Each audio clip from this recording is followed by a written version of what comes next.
Base of ম্যাথমেটিক্সে তোমাদের সকলকে স্বাগত। এখন আমি আলোচনা করছি ক্লাস 10 এর রাশিবিজ্ঞান নিয়ে। রাশিবিজ্ঞানের কয়েকটি গুরুত্বপূর্ণ শর্ট প্রশ্ন নিয়ে মোট 5টি শর্ট প্রশ্ন আলোচনা করব বলেছিলাম। এর আগে 1 নম্বর এবং 3 নম্বর শর্ট প্রশ্ন আলোচনা করেছি। আজকে আলোচনা করব 2 নম্বর যে শর্ট প্রশ্নটা দিয়েছিলাম সেটি। দেখো 2 নম্বর শর্ট প্রশ্নটা কি, সামেশন i সমান 1 থেকে n xi - 3 এটার মান 0 বলা আছে, আর সামেশন i সমান 1 থেকে n xi + 3 এটার মান 66। তাহলে x বারের মান কত আর n এর মান কত? তাহলে আমরা প্রথমে এই সম্পর্কটা থেকে দেখে নিই কি লিখতে পারি আমরা। এটা আমরা লিখতে পারি x, এখানে i সমান 1 বলেছে, তার মানে i এর জায়গাতে আমরা 1 লিখব, 2 লিখব, করতে করতে n পর্যন্ত যাব, অর্থাৎ x1 - 3 প্লাস x2 - 3 প্লাস এভাবে যাব x3 x4 এভাবে করতে করতে এখানে n সংখ্যক আছে, তার n পর্যন্ত যাব। তার মানে আমি লিখছি না, এভাবে ডট ডট দিলাম প্লাস xn - 3 এটার মান বলা আছে 0।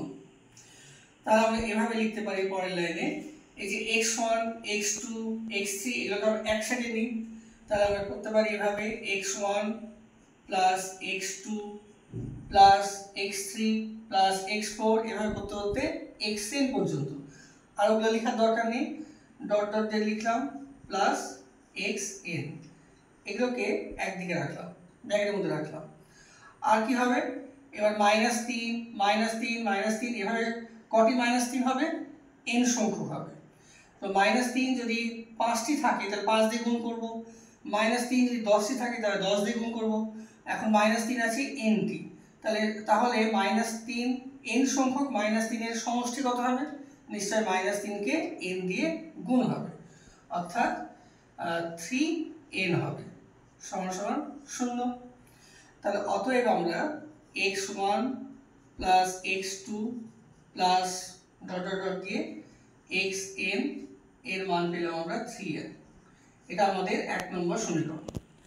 একইরকমভাবে এই যে আরেকটা সমীকরণ আছে, এখান থেকে আমরা পাবো তোমার, আর দেখালাম না, একই রকমভাবে করতে পারবে x1 plus x2 plus dot dot dot dot দিয়ে xn। তারপরে তোমার দেখতে পাচ্ছ এখানে 3 আছে প্লাস 3 আছে, কত সংখ্যক, n সংখ্যক, তাহলে নিশ্চয় এটা হবে তোমার প্লাস 3n হবে। এখানে -3n হয়েছে, তাহলে এই অঙ্কটা নিশ্চয় প্লাস 3n হবে, সমান সমান বলা আছে 66, তাহলে 66। তাহলে এটার মান কত হবে, 3nটা ওইদিকে চলে গেল, অর্থাৎ 66 - 3n লিখতে পারি। তাই এটা হচ্ছে 2 নম্বর সমীকরণ। এবার আমরা 1 আর 2 নম্বর তুলনা করে পাই। তোমরা লক্ষ্য করো 1 নম্বর সমীকরণ হচ্ছে x1 plus x2 plus dot dot dot xn এর মান, 2 নম্বরও তাই। তাহলে আমরা বলতে পারি 3n সমান এটা, তাহলে আমরা বলতে পারি অতএব 3n সমান 66 - 3n। তো এখান থেকে খুব সহজেই n এর মান আমরা পাবো 11। তাহলে এটি n এর মান জানতে চেয়েছে, এই একটি অ্যান্সার হলো। এবার আরেকটি অ্যান্সার চেয়েছে x বার, এটা মুছে দিই, আমাদের n এর মানটা আমাদের দরকার, ওটা আমাদের জানা থাকলো।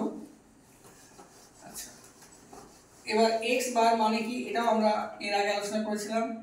তো x বার এই কথাটার মানে হচ্ছে x1 plus x2 plus x3 plus dot dot dot করতে করতে কত সংখ্যক আছে, 11টি সংখ্যা আছে।